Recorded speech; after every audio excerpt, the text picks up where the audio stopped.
My name is Hattie. I'm really excited to be here with you guys today. Afterwards, if you want to take me on in a game of basketball, I will gladly play you. However, you will definitely beat me because I have bad depth perception. But I just feel like you guys should all know that I am beating Pastor Jordan in fantasy football right now. Like, I'm totally dominating him in that. Thank you.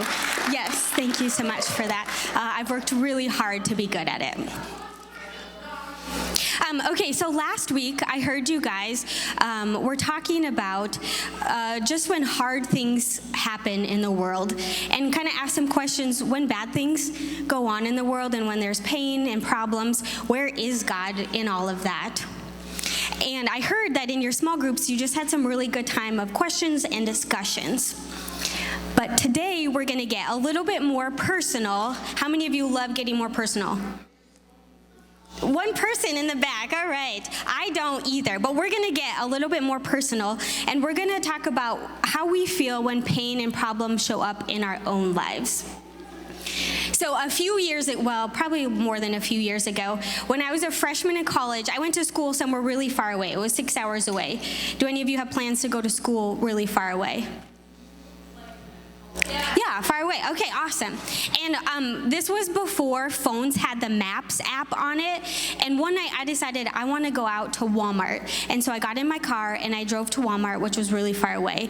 And it was rainy and I didn't know where I was going. And you guys know sometimes when your parents are driving and the roads are really, really wet and you hit a big puddle and it like splashes on the side and you kind of feel like you're in a boat.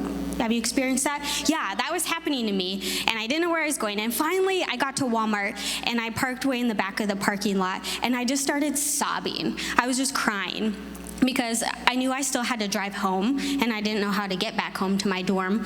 I knew when I got back to my dorm that I didn't have any friends there yet because I hadn't made any good friends. Also, I just wanted to tell my mom about my problems, and she was 6 hours away, and I had just broken up with my boyfriend. So all of these things were happening as I was sitting in the Walmart parking lot sobbing. And I just felt really alone, and I felt like, just like, God, where are you at? And so I wonder if a hurt or a challenge or something that you've experienced in your own life has had you asking those questions. God, where are you at? Can you guys relate to that at all? A little bit, yeah. So maybe you wonder why God hasn't fixed the problem that you've experienced, or if God even cares about you. Or maybe you felt before like God has abandoned you. So whether it's a loss of a friend or a breakup, or if someone's treating you just terribly at school, or maybe you have some tough stuff going on at home, it's inevitable in our lives that we will experience some pretty deep hurts. So when life is painful, it makes sense that we would wonder, when I'm hurting, why does God feel far away? I used to think that I wasn't allowed to ask questions to God when bad things happen. I thought that God would be really mad at me if I questioned him when things were going wrong.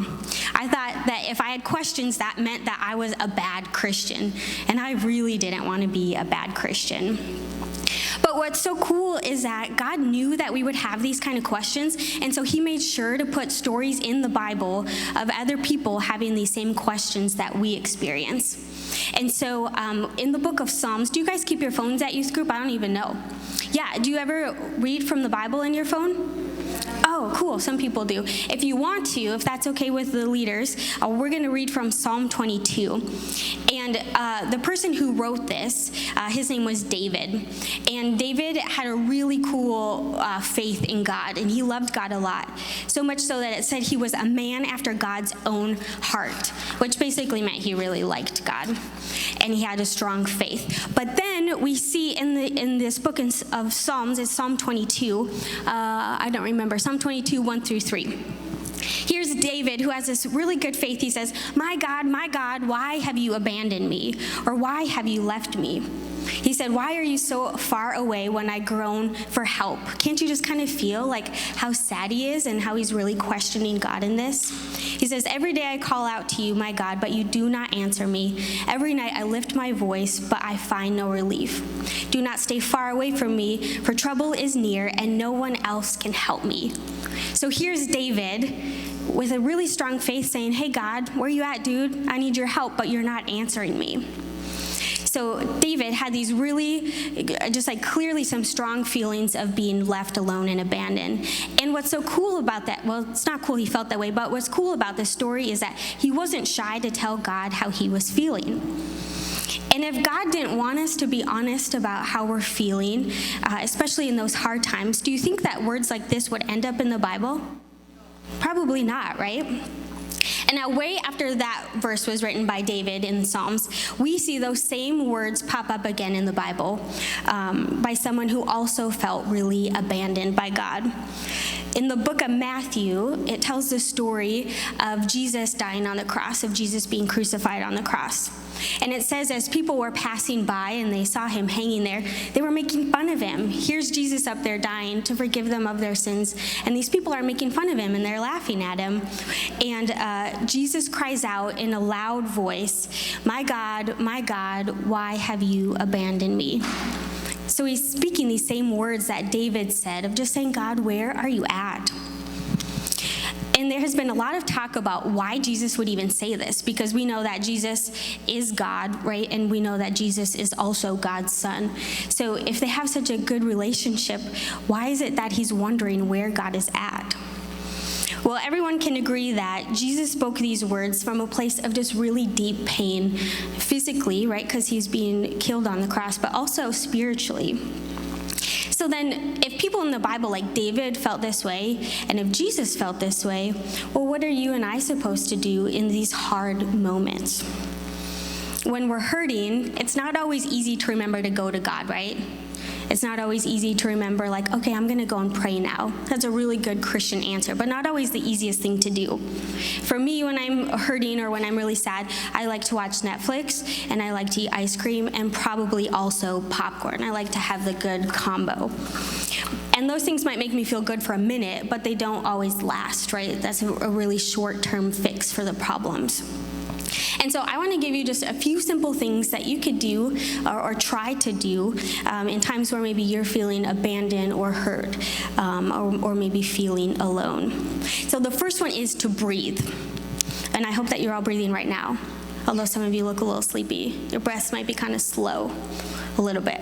So for breathing, what I want you to try, and we're going to try it together, is when you breathe in, tell God how you're feeling, and then when you breathe out, ask for his help. So it might go like this: God, I'm feeling tired. And breathe out, God, would you help me? I want you guys to try it. Breathe in and breathe out. So that's one, breathe. Another option would be to move. Go for a walk. You know, when we're sitting in our homes and maybe you're watching TV or you're on your phone, those things can distract us when we're feeling sad or alone or frustrated. But it's important that we take time to go and talk to God. And so maybe just going for a walk, and as you walk, pray and talk to God. The next one is to journal. How many of you are journalers? A few people. Yeah, I'm not really either, but maybe this could be something that you try out when you're really struggling with just some sad feelings. Write those things down, and as you're writing it down, maybe end that section of your journal with just a really simple prayer. And I'm not saying that's going to fix anything, but maybe it's just a really simple start on pausing and allowing yourself to just turn to God in those moments. The fourth thing is to go to your friends. When you're hurting or when you're questioning God, it's so important that you don't do those things on your own, that you don't isolate yourself, which is why we have groups and youth groups and the friends that are sitting around you. Make sure you tell your friends when you're going through hard things. And you've got some really cool leaders who are here to spend their time with you. So when you've got tough stuff, make sure you tell them about it too, because we know God works through those people. And the last thing is to go to God. I know I said that's kind of like the cheesy Christian answer at the beginning, but go to God. You don't have to have fancy prayers or read the Bible for an hour a day, but maybe just open up your phone and start a new reading plan in the Bible. So I want you to remember that you are not alone if you've ever questioned God, or if you've ever doubted God, or if you've wondered why he feels so far away. Remember, David did, and Jesus did, and I have, and so many other people in this room have had major questions for God. So I pray that as you go into your groups today and as you leave here today, that you believe just a little more strongly that it's okay to have questions, but also it's okay to remember that God is still with you. And God isn't mad at you for having those questions. God isn't disappointed with you when you have those feelings, right? God created feelings. And God's love never changes, not even a little bit, if you've wondered if he's abandoned you. So whatever you're thinking, whatever you're feeling or questioning, God can handle it. God can definitely handle it. He's had people ask it before. People will ask those questions again, but God can handle it. So if you've ever wondered, when I'm hurting, why does God feel far away? It's important to remember God can handle it, and Jesus never abandons us. In fact, he does the opposite, and he draws so near to us. He is present with us, and he loves us, and he's actually reaching out for you too.